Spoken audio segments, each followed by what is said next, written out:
கெட்ட கொழுப்பை உங்க உடல்ல இருந்து வெளியேற்றதுக்கு இந்த 5 உணவுப் பொருட்களை நீங்க உட்கொள்ளலாம். பொதுவா உடல்ல இருக்கக்கூடிய கெட்ட கொழுப்புகள் வெளியேறணும். நல்ல கொழுப்புகள் நீங்க தாராளமா சாப்பிடலாம். கெட்ட கொழுப்புகள் எல்லாமே இந்த தேவையற்ற ஜங்க் ஃபுட்ஸ்ல இருந்து வருது. நல்ல கொழுப்புகள் அப்படின்றது சில உணவுப் பொருட்கள்ல இருக்குது.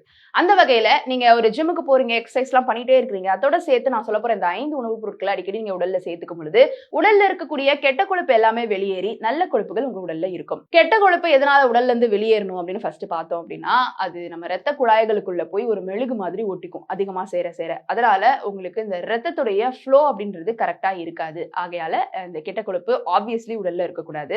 நம்பர் 1 நீங்க பாதாம் சாப்பிடலாம். இதுல பாலி அன்சாச்சுரேட் மற்றும் மோனோசாச்சுரேட்டட் ஃபேட்டி ஆசிட் இருக்கிறதுனால இந்த பாதாம், முந்திரி, பிஸ்தா, அக்ரூட் இந்த மாதிரியான பருப்பு வகைகள் ரொம்ப ரொம்ப நல்லது. இது உங்க உடல்ல இருக்கக்கூடிய கெட்ட கொழுப்புகளை வெளியேற்றி நல்ல கொழுப்புகளா அமையும். இதுல இருக்கக்கூடிய நார்ச்சத்து, ஆன்டி ஆக்சிடென்ட்ஸ், வைட்டமின் இ இது எல்லாமே இதய ஆரோக்கியத்துக்குமே ரொம்ப நல்லது. Number 2 beans. பீன்ஸை பொறுத்த மட்டும் கிட்னி பீன்ஸ், உளுந்து, பருப்பு வகைகள் எல்லாமே அடங்கும்.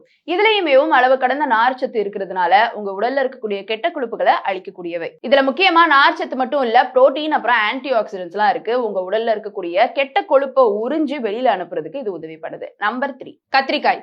கத்திரிக்காயில நார்ச்சத்து, வைட்டமின் சி, ஆன்டி ஆக்சிடென்ட்ஸ் எல்லாம் இருக்கு. ஆப்வியஸ்லி இதுவுமே உடல்ல இருக்கக்கூடிய கெட்ட கொழுப்புகளை அழிக்க உதவிப்படுது. Number 4 oats. Beta glucan. இது கரையக்கூடிய நார்ச்சத்து அப்படின்னு சொல்றாங்க. இதுவுமே ஓட்ஸ்ல காணப்படுறதுனால இதுவும் கெட்ட கொழுப்பை அழிக்க உதவி பண்ணுது. நம்பர் 5 முழு தானியங்கள். Brown rice, quinoa, in fact oats கூட இந்த மாதிரியான தானியங்கள்ல உங்களுக்கு கொழுப்பை கரைக்கக்கூடிய நார்ச்சத்துகள் ரொம்ப ஜாஸ்தியா இருக்கிறதுனால இதையும் நீங்க எடுத்துட்டு வரலாம். இந்த பொருட்கள் எல்லாத்தையுமே உங்க உணவுல சேர்த்துக்கோங்க. கெட்ட கொழுப்பை கரைக்க ரொம்ப உதவி பண்ணும். இந்த வீடியோ உங்களுக்கு பயனுள்ளதா இருந்ததா அப்படின்ற உங்களுடைய கருத்துக்களை கீழே வந்து கமெண்ட் பாக்ஸ்ல ரியா என் கூட ஷேர் பண்ணலாம்.